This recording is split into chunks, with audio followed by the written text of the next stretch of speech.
Welcome to the UCLA César Chávez Department of Chicana and Chicano Studies. This is an important discussion on immigration and racial justice from a Latinx perspective. I'm Darnell Hunt, Dean of Social Sciences at UCLA. Our mission in the division is engaging LA and changing the world, and the faculty you are about to hear from each embody this mission. The department's presence and work reflects the growing need and importance of information, representation, and social justice for Chicanx, Latinx, and Indigenous people throughout Los Angeles and the nation. It is now my pleasure to introduce Leisy Abrego, Chair and Professor of Chicana and Chicano Studies. Hi, everyone. Thank you for being here. My name is Leisy Abrego. I'm the new chair of the newly named César y Chávez Department of Chicana, Chicano, and Central American Studies. And I just briefly want to say that from the first day that I joined the department and stepped in the classroom, I've known that this is a special place. It's a department that really centers the experiences of brilliant and creative students and faculty who are committed not just to being leaders as scholars, but also to being change agents in their communities. And that means a great deal all the time, but especially in moments that we're living in now. And so today feels like a big treat for me. A lot of faculty were so busy with our teaching schedules and research, and we don't get to really sit down and talk about the work that we're doing. So for me, it's a treat to get to introduce you to a small subset of our colleagues in the department and to the amazing work that they're doing in LA, around the world. Today, we get to talk to just 3 of my colleagues, but let me introduce them briefly to you, and then we'll get started with our conversation. So today we're going to be joined by Jason de León, who is the recipient of the prestigious MacArthur Foundation Fellowship. He was trained as an anthropologist and is a professor in anthropology and in Chicana, Chicano, and Central American Studies at UCLA. Most people know him for his work as the author of the award-winning book, The Land of Open Graves. It was published in 2015 by the University of California Press, but he's especially proud of the work that he does as executive director of the Undocumented Migration Project, also as president of the board of directors of Colibri Center for Human Rights, and as the head curator of Hostile Terrain 94. And let me tell you about that project. Hostile Terrain 94 is this global participatory exhibition that's focused on raising awareness about migrant death in Arizona. The exhibition is slated to be installed in 130 locations on 6 continents through the end of 2021. We're excited today to hopefully learn a little bit more about his forthcoming book, which is going to be published with Viking Press.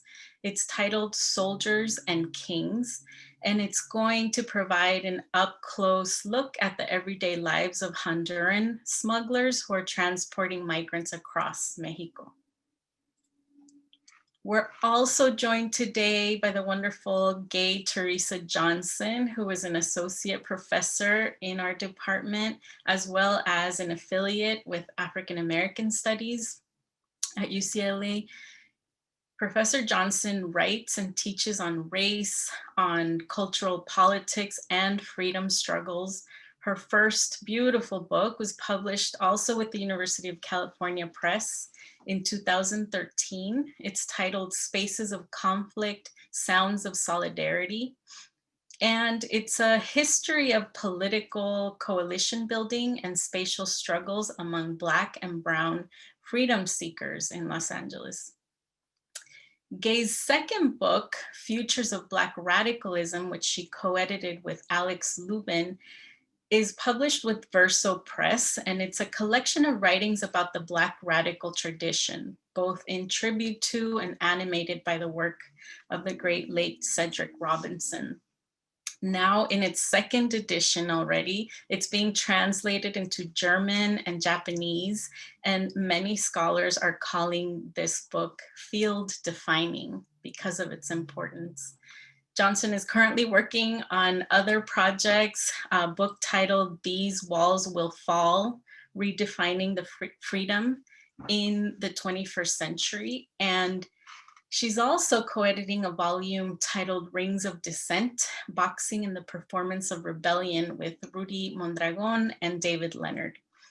Johnson is president of the board of the Central Coast Alliance United for a Sustainable Economy, or CAUSE, and an advisory board member for the Goldlin Institute and the Rosenberg Fund for Children. She says that her proudest achievement is being a mother and a member of a circle of friends and family that constitute the core of her life. Today, we're also joined by Professor Genevieve Carpio, who's an assistant professor in our department. She works on questions related to relational racial formation, urban humanities, and 20th century US history. She has a PhD in American Studies and Ethnicity. She has a master's in urban planning and very widely uses a graduate certificate in historic preservation to do incredible interdisciplinary work. She's published in a number of prestigious journals, including American Quarterly and the Journal of American History and the Journal of Urban Affairs. Carpio is most recently the author of an award-winning book, Collisions at the Crossroads, How Place and Mobility Make Race. This was published last year by the University of California Press. And we're so excited that our colleague just received the first award, one that will likely be the first of many, the Owens Book Award from the Western Historical Association. She also recently received a Mellon-funded Excellence in Pedagogy and Innovative Classrooms grant for the incredible work that she does with students on digital humanities projects, this one in particular called Barrio Suburbanism, which seeks to highlight how Latinx communities reshape suburbia. So please help me welcome my wonderful colleagues. And now we would like to hear a bit from everyone and let them tell you more about the work that they do. We know that we're in a moment where I'm hearing from folks around the country, former students, educators, people in lots of different fields about feeling kind of nervous about what's happening politically, economically around the country, around the world really. And so I wanted to think about all of those folks, many who have been reaching out to say that they were going to be joining us today, and wanting to especially have a conversation to share with them what is the work that you all are doing, how can we use some of that to understand this moment, how do we anchor ourselves going forward regardless of the outcomes next week, referring to the election in particular. And so just for me, like I said, this is a treat and I am excited to hear from all of you. Maybe we can start with Jason to talk about, you know, what is the work that you do? How does it relate to social justice in particular? We know that these are going to continue to be spaces where work needs to be done regardless of what happens next week. So can you just tell us about what is the work that you do? How does it relate to social justice? What are the intellectual contributions that you aim to make? And then how do you hope that that work lives and works beyond the institution? Well, thank you for this invitation. And I completely agree. We don't get to do this enough. I feel like we only see each other in faculty meetings when we have to deal with business. And so it's just nice to be able to chat. You know, the question that you have about, people have about what do we do in this current moment, you know, all the anxieties. I will say that I've been anxious for several years now. but the work that I'm currently doing, the exhibition Hostile Terrain 94, which as you described is this global participatory exhibition that brings together people from around the globe to construct these wall maps made out of handwritten toe tags representing people who have died crossing the US-Mexico border through Arizona between the mid-1990s and now. That project really grew out of anxiety and my own frustrations with this current administration. The project really began to develop in the fall of 2018, and I was feeling just really angry about about number one, about the stuff that this administration was doing to immigrants, to migrants, putting people in cages, all of the family separation stuff. But I also got really concerned about the fact that the discourse had shifted away from these other things that have been happening for a much longer period of time, including migrant death in the Arizona desert. And so I got to the point where I thought to myself, well, there's 2 years coming up to the election. I have this book that I really need to be working on. But I thought about it, I took a step back and said, I could either kind of go into hiding for the next 16 months to work on this book while the world is on fire, or perhaps there's something else I can do right now that's more directly engaged with the public. And so this exhibition sort of came to me as a way to try to translate social science data, to try to engage with different publics, to remind people that the things that are happening to immigrants right now have been happening for a very, very long time, were things that were happening under the Clinton administration, under Obama, under George W. Bush. So, this exhibition was a way to, I think, kind of my attempt to bring that back into a conversation about it's not just, there's many issues that we need to be dealing with, but we also need to have I think a better historical sense of a lot of these injustices that have been occurring. And so this exhibition was just a way for me to feel like I wasn't hiding from the world working on a book, but more importantly, I felt like it was a good moment for me to try to take the stuff that I'd been doing and put it out so that I could engage with different publics. And I think right now, no matter what happens next week, and I've told people this before, like if Clinton was in the White House right now, I'd still be doing what I'm doing now, I think, because these are issues. I mean, obviously with the Clintons and their involvement in places like Honduras and Central America, I mean, no one's hands are clean over multiple administrations. And so, I'm trying to stay engaged, trying to stay active. We've moved everything virtual, or at least a lot of stuff is virtual now. But in some ways, the virtual has allowed us to be more inclusive and being able to, people can access it from all over the globe. It's free. They don't have to travel to LA or to one of these exhibition locations to engage with it.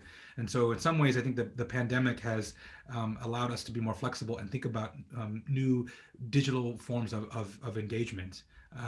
But I let everybody know. I mean, I share this anxiety, and if things go okay next week, then maybe I'll do a little dance for a few minutes, and then it'll get right back to work in terms of really putting then the pressure on whoever is in the White House to address these issues that have been longstanding. Thank you for that. Same question for Gaye. Tell us about your work. How does it engage social justice, and what do you hope it does? What work does it do in the world? Thank you so much. I mean, one of the things that I always say is that my work would not be here if it wasn't for the communities and the communities of struggle that are always ongoing. And I wanted to pick up on a point that Jason made, which was that he would be doing this work whoever was in office, right? And I want to pick up on that because I believe that all of the communities and the communities of struggle that I have have the pleasure to work in or beside or among, or just to witness some of the incredible strategies and hope that they continually construct for us as the public intellectuals that then get to come and do this work and describe it and to elevate it. They would also still be doing this work too. And this is really important for us to understand, because I think the work that I do is very much elevated as some kind of like form of expertise. And yet, whenever I need to know about what's going to happen in the future based on some of the things that have happened in the past, I always am looking into communities where the answers always are. And so this forms my research, but it also is a really important part of my teaching and my practice as a community engaged scholar.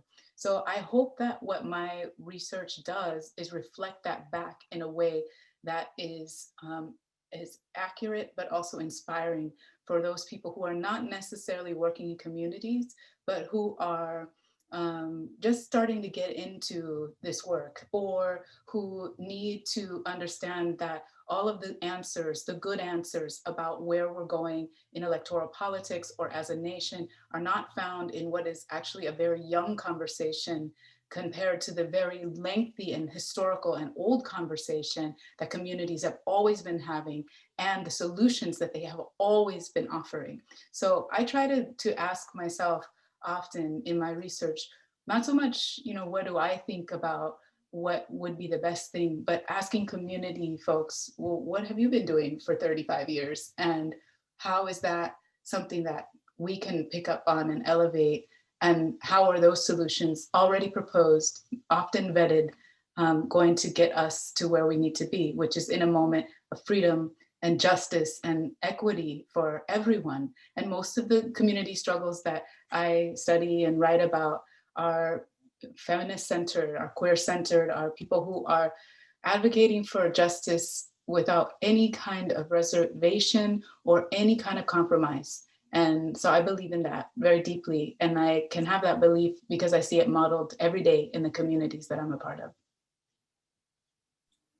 Thank you for that. It certainly comes through in your work, I would say. Jenna, how would you answer that question about your work?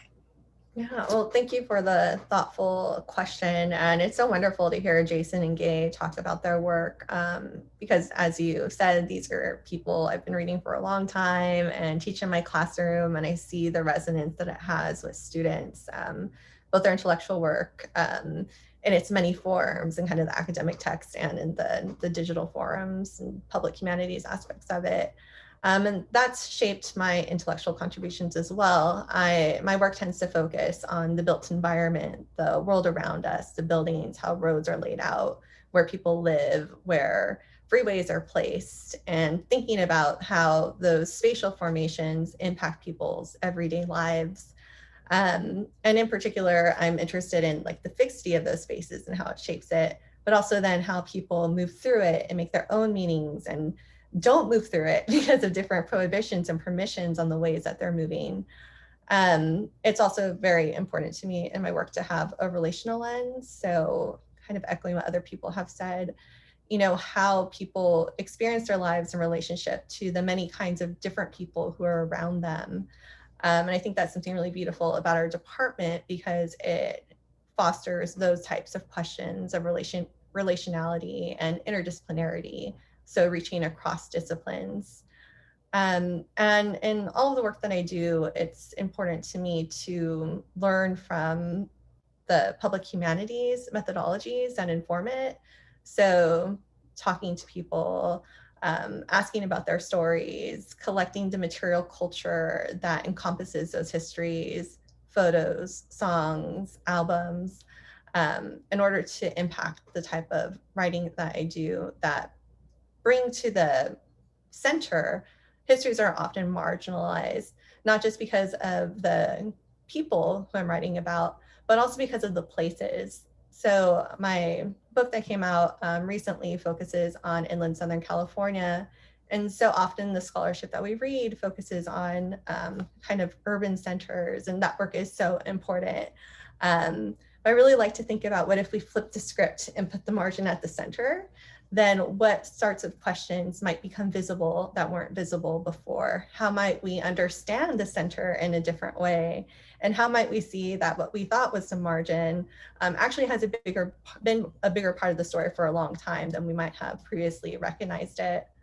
And when I think about what I hope that does for social justice, I think it's bringing the light to these places that are often shadowed and have themselves and putting themselves at the center, but we have not always listened for a number of institutionalized reasons.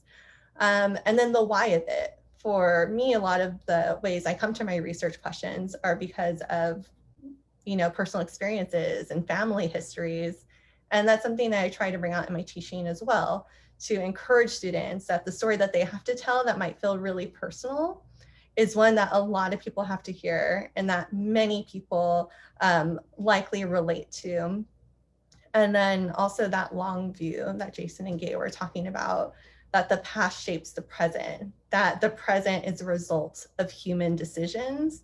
And if we understand that, then we understand that there's also a way to reshape our futures.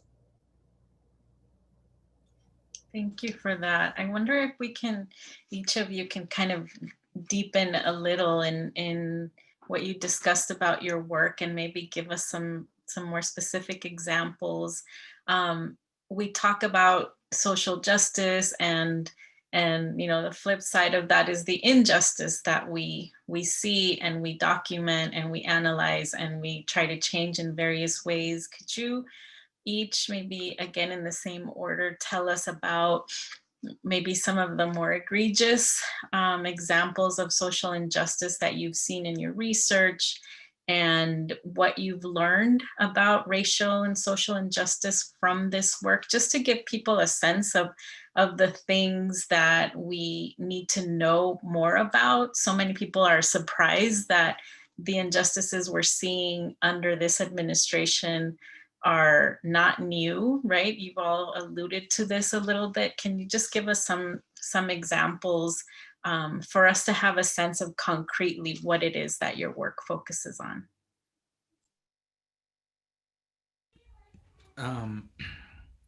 I'll just bring up two kind of points quickly. One is that in Arizona alone, there's been over 3,400 recovered bodies of migrants from Mexico and Central America, largely recovered between the 1990s and now. Actually, this year, we're on pace in Arizona to break the record for most migrant deaths in what's called the Tucson sector. These are deaths that are the direct result of a policy called prevention through deterrence that attempts to use the desert as a natural deterrent to movement. So we funnel people away from urban ports of entry towards remote parts of the desert in hopes that the natural environment itself will be an impediment to movement. This has been going on. This is the primary this is the security paradigm that's currently in place across the entire U.S.-Mexico border. It's one that doesn't get discussed much anymore. We've been distracted by Trump's border wall conversations, when in fact everybody who's on the ground there and working on security logistics knows that the wall is, of course, a farce and completely ineffective. But the desert, the South Texas backwoods, those are places that have been very, very effective at killing migrants, knowingly killing migrants. And so that's a big issue that I'm very concerned with. And the other one is both deportation and the things that we're doing to migrants in Mexico. So all of the wait in Mexico policies that we've been forcing asylum seekers to do now, especially those coming from Central America, the ramping up of Mexican immigration forces to stop the flow of Central American migrants. These are things that were started under Obama in 2014. These are things that have led to egregious human rights violations across Mexico in terms of kidnapping, murder, assault, extortion, and all the things that Trump has been doing in the last 4 years. Really, most of those things have just been built upon previous policies that were in place already before he was elected. And so for me, what's happening in Mexico to Central Americans, migrant deaths in Arizona, as well as the ramping up of the deportation machine here in the U.S. and in Mexico, that the U.S. is having a very big hand in Latin America. Those are things for me that are, some of the most pressing human rights issues in the work that I'm doing. Thank you for that. So much of the work that I do is on freedom struggles. And so those are in response to a history of oppression from the moment that white settlers came here to the United States, in the case of when I'm talking about the United States. And so there's a long history, and there's all of these kind of themes of racial terror that are sort of almost umbrella kind of issues that span the experiences, not just of Latinx people, but of Black people as well. And so when we talk about family separation, for example, I mean, this begins in many respects with Indigenous people, but also with Black people, and the ways in which when I write about Black radicalism during the antebellum period, the ways in which even just the mechanics of getting a toddler ready for the market to sell a toddler, and the ways that slave owners, whether men or women, would try to keep them running around and physically ready for the market. And if we can just imagine what that would mean for parents to watch their children be treated thusly, but also to be separated again and again, and what that does over many generations to a whole group of people, and what that does, as Toni Morrison describes, in terms of your capacity to love yourselves and your communities, and also to love the possibility that freedom is coming.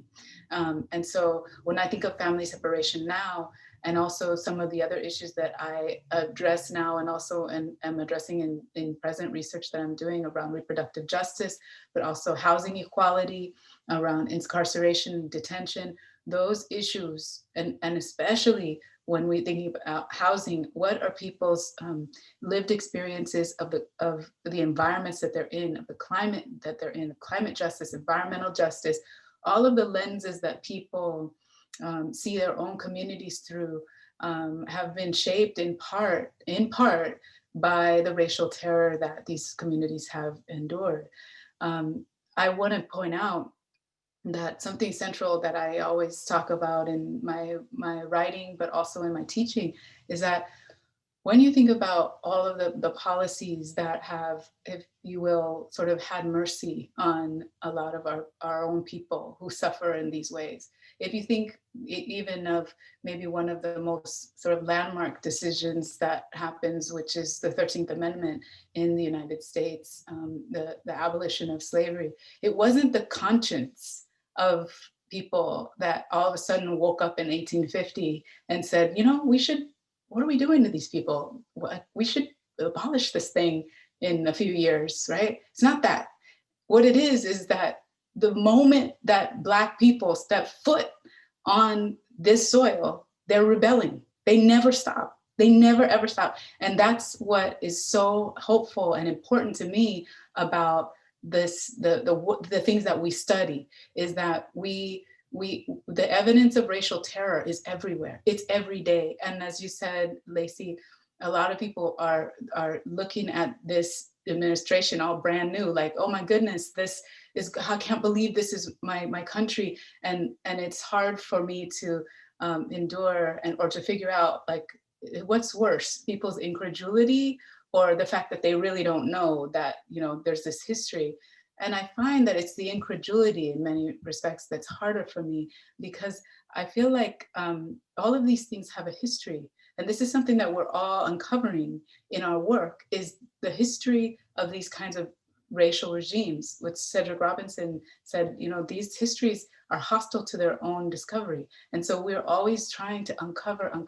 The second thing was just to say that we don't always win these struggles. We are like always, because these are systemic injustices. And I think it's really important to point out that a lot of people reduce these things to sort of like personal affronts. Like racism is something that happens between people. It's something that, I mean, that we can deal with, right? It's the systemic injustice that we are writing about and trying to abolish. And so if we know this to be true, then the struggle itself has to also be a promised land. It can't just be that the win is the only thing that matters. It's the fact that we're in community together, struggling against these things. And they're awful every day, not just the big things, but the small matters of disrespect and difficulty and dismissal and degradation of human life. But we also know as community people that just being together is also a win. Believing in each other's humanity, always a win. Thank you for that. Jenna, do you want to talk a little bit about some specific examples from your research that speak to racial injustice? Yeah, and thinking about this question, I was just thinking, like, injustice takes so many forms. And in my work, I'm interested in how policies and practices channel bodies in movement in particular places or not, or at particular times or not. And the way that that looks in practice is often things like how the courts themselves and policy and law have been the mechanisms that promote things like racial segregation. But it's also little things like neighbors who throw rocks at people who aren't welcome, so they don't want to live next door to them, that share these same kinds of messages of you do not belong here. I also see a lot of histories of policing of people while they're in motion. My work looks across the 20th century. So like one example is that in the early 20th century, as Japanese immigration was increasing across parts of California, in a community that I look at where the concentration was the highest, over 50% of all Japanese arrests were done when they were riding on bicycles. So it's literally when their bodies were in motion that, and they were in public space, that these kind of broad traffic ordinances gave license to police in order to pull them over and harass them. And again, send these messages about where they could be and couldn't be. And other forms, of course, are things like imprisonment and containment, so that they were immobilized in really kind of extreme ways. But in thinking about the injustices, I think one of the things that stands out to me the most, though, are the possibilities that are foreclosed on people. And those are really hard to see because you can't count them. You can't kind of collect them in these quantitative ways. It's about how people learn where they can go or where they can't go, or how they can get there or they can't, or when they can travel or when they shouldn't. And people learn these lessons every day, and they learn them in really unequal ways. Some are kind of like hit over the head with these lessons from a very young age. And sometimes they learn them from personal experience, and sometimes they learn them from wisdom that is shared with them by those who are seeking to protect them, because their movements contain unequal risk because of who they are. And so they know that based on those movements, they can face things like displacement or violence or even death. And that's why historically we've seen things develop like the Green Book, which some people might be familiar with, which was a travel guide for African-American drivers that told them where they could eat, where they could get their coats fixed, where they could stay for the night. But we see this in a number of ways across the 20th century. And so even in the face of this injustice, again, we see this communication to tell people where they are safe. But part of what's so egregious to it, again, in foreclosing those possibilities, is that these are so easy to miss, right? Because again, how do you kind of get to those stories of foreclosed possibilities? And I think that that's not an accident, that they become so mundane and everyday. And there's this form of gaslighting that occurs as a result, where often we see these as limits on individualized consequences of decisions of where they go, rather than the logical outcome of the highly unequal ways that they exist in the world. And what I've learned from looking at this historically is that a lot of work goes into making these injustices look natural. It is exhausting. It requires the state, it requires the federal level, it requires your neighbor kind of buying into the status quo. And part of what that also tells me is that because it requires all of that work, it can break at any moment. And that's why the efforts are so strong, because it's so vulnerable. So when you're being beaten the hardest, I think that's where we see the signs of the most potential for change. Thank you for that. I want us to shift a little bit and think about the current moment, the fact that we're in the middle of a global pandemic, and there are things about this moment that are unique, right? The multiple uprisings that we're witnessing against racial injustice and capitalism. And I wonder if you all can reflect on if this moment has allowed you to shift your thinking in any way in terms of working with Latinx communities and other communities, are there any openings that maybe you're seeing or experiencing to help us reimagine what intellectual work is and can be as we move forward?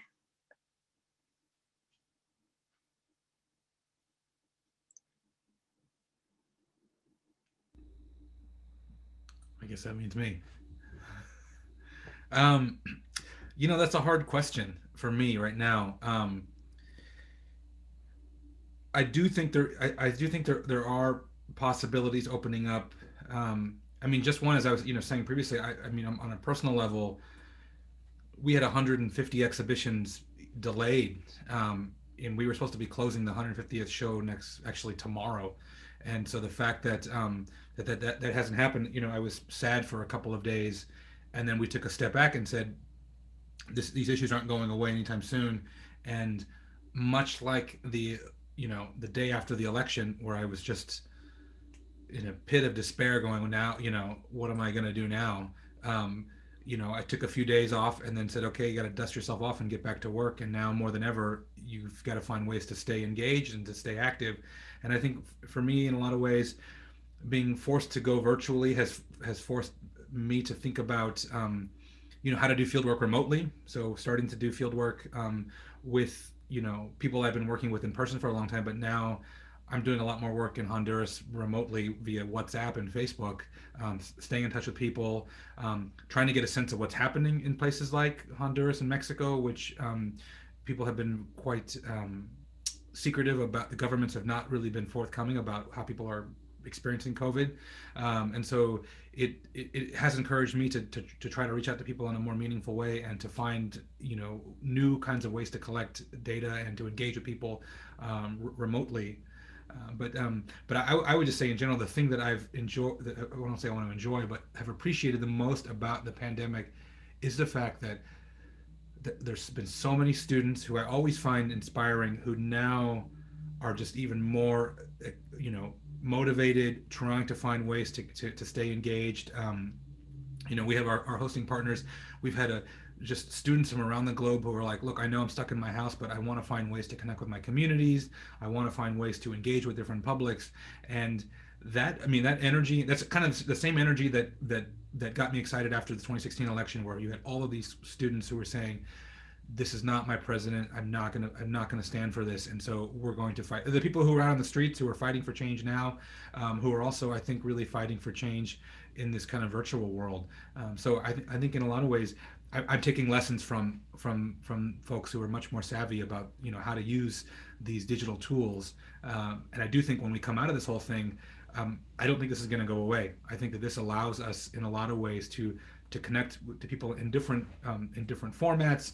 Like I said, it's more accessible. I mean, and even like the American Anthropological Association, which I'm a member of, we did a digital session a couple of years ago, and people kind of scoffed at it, said, oh, that's kind of cute, but it's never going to replace like the real thing. And now you're seeing all these people going, we can lower our carbon footprint. We can meet in smaller groups. We can still connect with people in person, but we can also find other ways to learn about each other's work, but in a way that's much more inclusive and perhaps even better for the environment.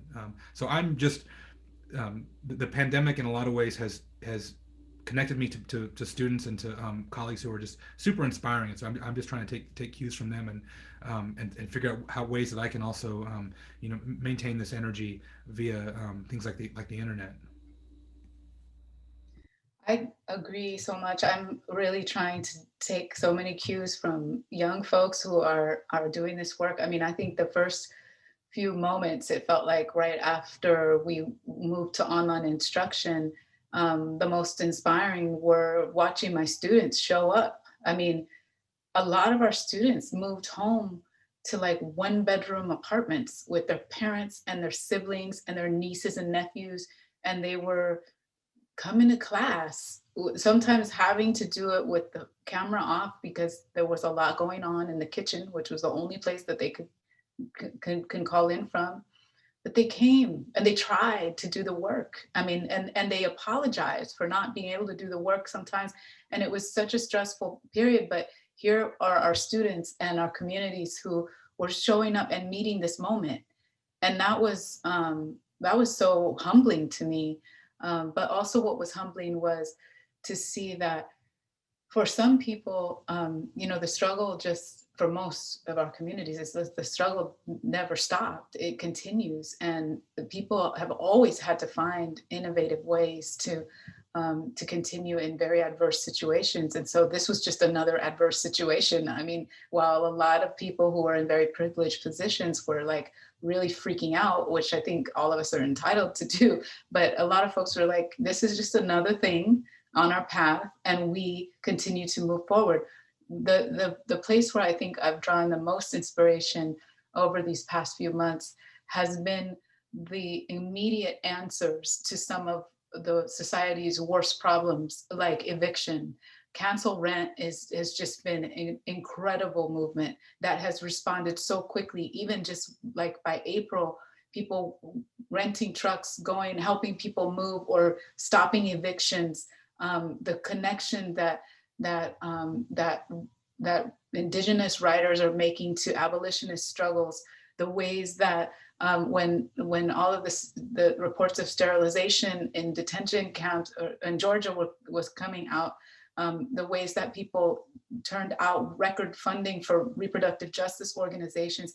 I mean, all of this is really inspired by young people who are refusing to not be awake. And this is where I think we are so fortunate in some ways, is that even though like a lot of the conversations that we have about justice and freedom are not the same conversations that people are having on street corners or in places where this is like ground zero, there is much more space right now being made between different community conversations about those conversations being different, and about being open to how other communities struggle similarly. And that is that to me is an astounding furtherance of an opening that has always been in the spirit of what our people do. So I am extreme. I mean, I'm also nervous like everybody else about next week. I mean, we popular vote is one thing, and and the rest of it is another. But I do know that we will continue no matter what.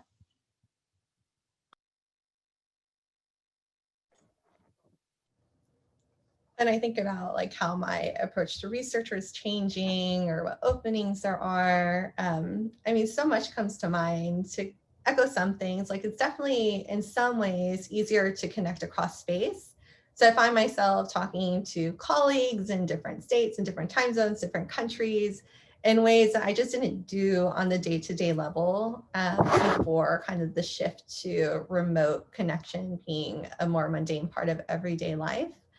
And that's been really great in terms of, fostering communal spaces. I belong to this specialty group within the American Association of Geographers. There's a Latinx geography group, and they created like a working group that's going to meet just to like chat and talk in the next couple of weeks. And that creates a place for especially junior scholars to come together and support one another in ways that existed only in the physical form of the conference and personal connections. And now, people are thinking about how to create these digital spaces for those same kinds of connections.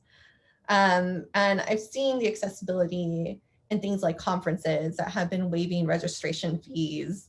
I see higher participation in those. And I'd imagine part of that is because of those who have caregiving responsibilities or are unable to travel, can now attend these types of spaces in higher numbers, because you can come in and out as it fits your schedule without those kinds of pay barriers.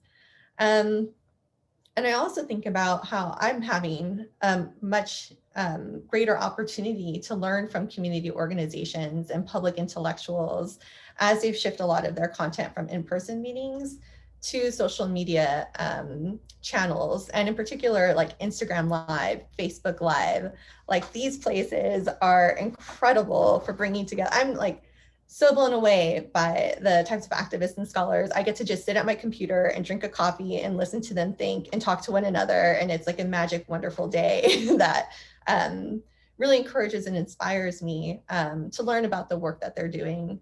And along those lines, I think one of the questions we can think to ourselves moving forward is what counts as scholarship? I know everyone in this room thinks really widely about that question.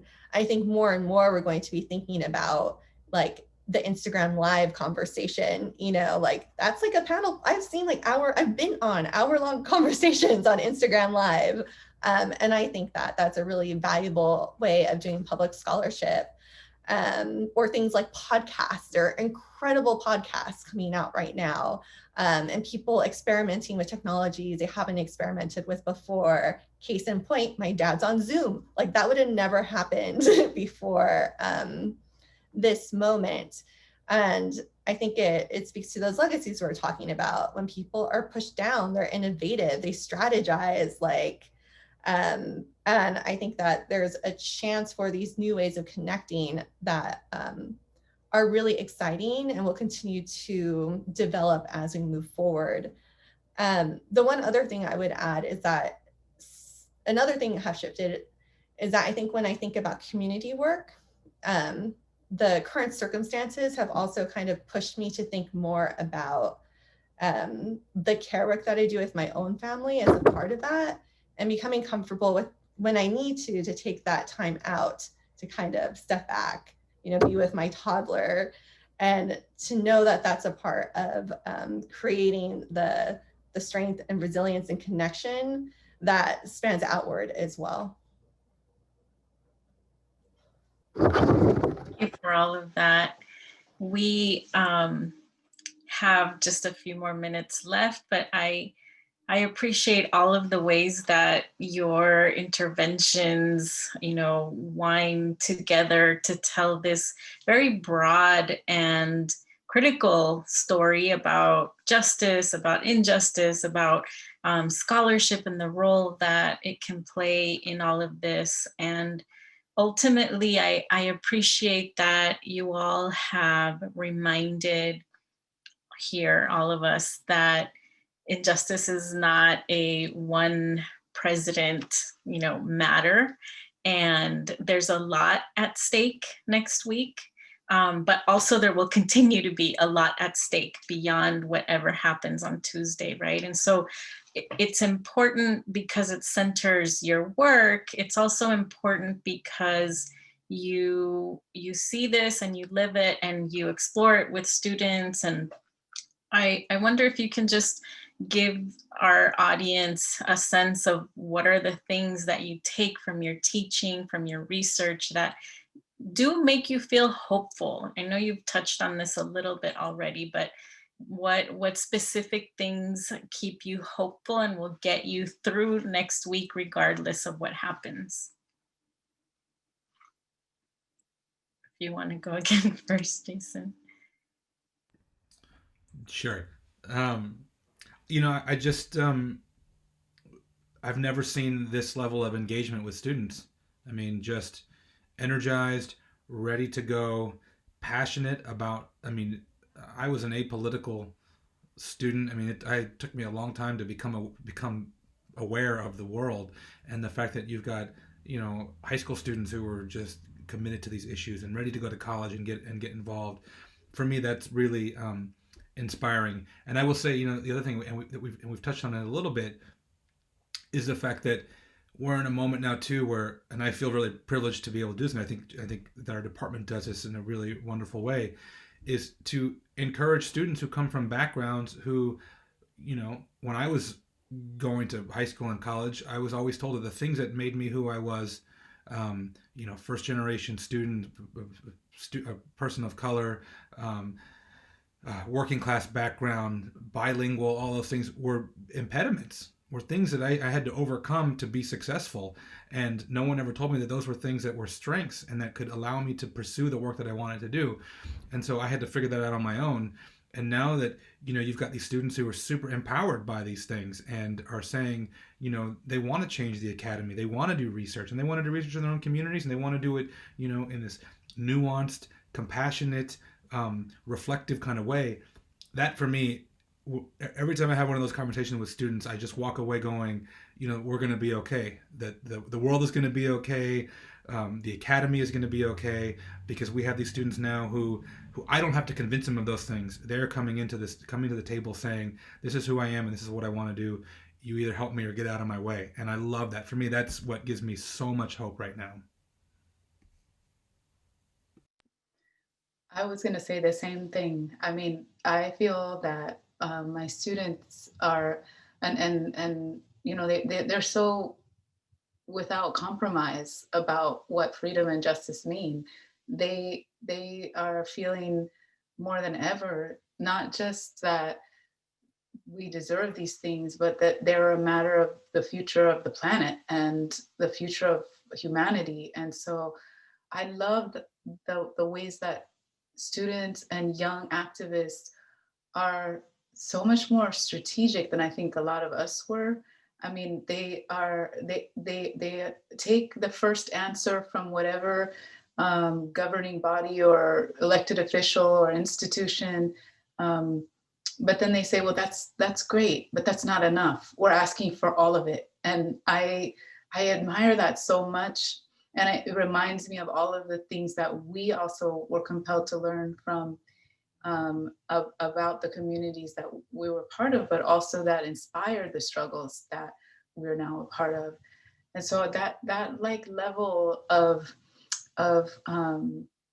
hope and refusal to give up is really, it really helps me to know the same thing, that we'll be okay, because we have this generation of folks that they really believe in themselves, and they believe that it's a matter of life or death.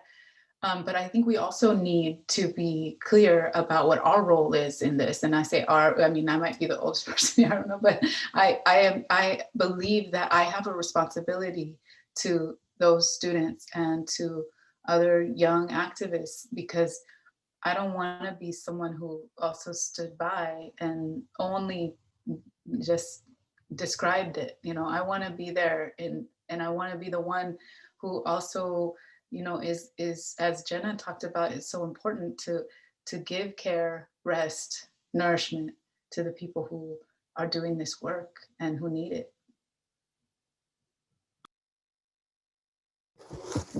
And I would add that I feel very hopeful, and I haven't always through this period. I'll say there have been days where I have felt very unhopeful, you know, but like just being in this space, hearing my colleagues speak, and, you know, thinking about my research and looking at the historical record, you know, if data shows us anything, it's that we have faced hard times before and we are still here, you know. I think about, like my colleagues were saying, like people continue to show up. I am like blown away.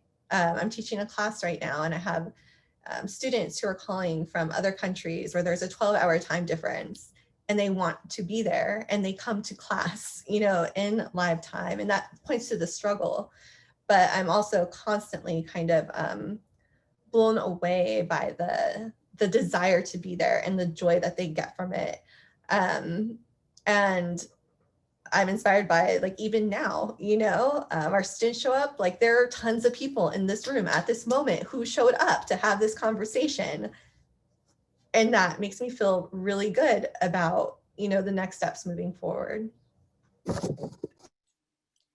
I so appreciate all of you. And, you know, as you all know, being chair in the middle of a pandemic and just stepping into this role, it's a lot. It's a lot, but I also feel really honored to work with all of you and to get to learn from the ways that you navigate the world and academia, and to be constantly inspired by our students. I want to thank you for taking the time to do this, and thank the audience for joining us today. I hope that everyone will have a chance to continue to engage with the work of the department on our website, on each of your websites, to keep track of the incredible and very important work that you all are doing. Thank you.